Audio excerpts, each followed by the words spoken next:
We need to be salts and lights of the world the way Matthew chapter 5 says. Matthew chapter 5 verse 13 to 16. You are the salt of the earth, but if the salt loses its saltiness, how can it be made salty again? It is no longer good for anything except to be thrown out and trampled underfoot. You are the light of the world. A town built on a hill cannot be hidden. Neither do people light a lamp and put it under a bowl. Instead, they put it on its stand, and it gives light to everyone in the house. In the same way, let your light shine before others, that they may see your good deeds and glorify your Father in heaven.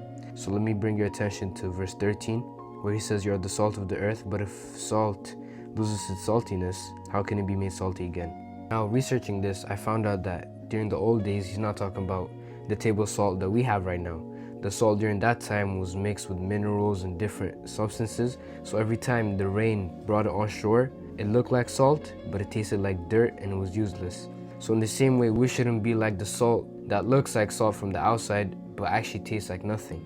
The same way that we need to bear good fruit and not be misrepresentatives of Christ, because a light of the world is also someone who represents Christ, which means the Holy Spirit is working in them, which means they're displaying Christ and shining His light on others.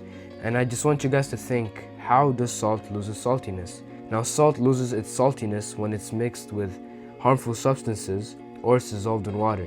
So using that logical sense and that perspective of salt, apply that to our lives. If we're around people who are harmful, that's eventually going to catch up on us, and then soon we're going to be like the harmful substances. We're going to lose our saltiness, and Jesus says that it won't be needed for anything except to be thrown out, which means sent into hell. So if you're around people who are leading you to sin, people who have no salt, people who have no saltiness, who look like salt but actually taste like dirt, as mentioned earlier, that will eventually mess you up as well. So you need to be careful who you're around, and you need to be other salts so that you all can be salty together. And then he says, you are the light of the world. A town built on a hill cannot be hidden. So you cannot let your light be dimmed. As a Christian, every time you walk into school, into a gym, into a building, you always have to remember that you are a light because you have the Holy Spirit. So from the physical, it just looks like another human being walking in here. But then in the spiritual, it's just a bright light, someone walking in here. In the dark world, you are a bright light. So please don't let your light not shine. Do not hide your light. The same way, if you have a light, you turn it on and display it for the whole house and everyone there. The same way, when a town is built on a hill, everyone can see the light coming from it. Everyone needs to see light coming from you. That means the Holy Spirit's good works flowing through you. That's why we need to start spending time with the Lord, so that He may work in us and start bearing good fruit, that we may bear the fruits of the Spirit, as Galatians 5 says.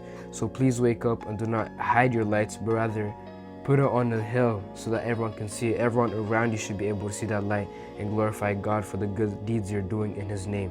So my message for you all is just be careful who you're around.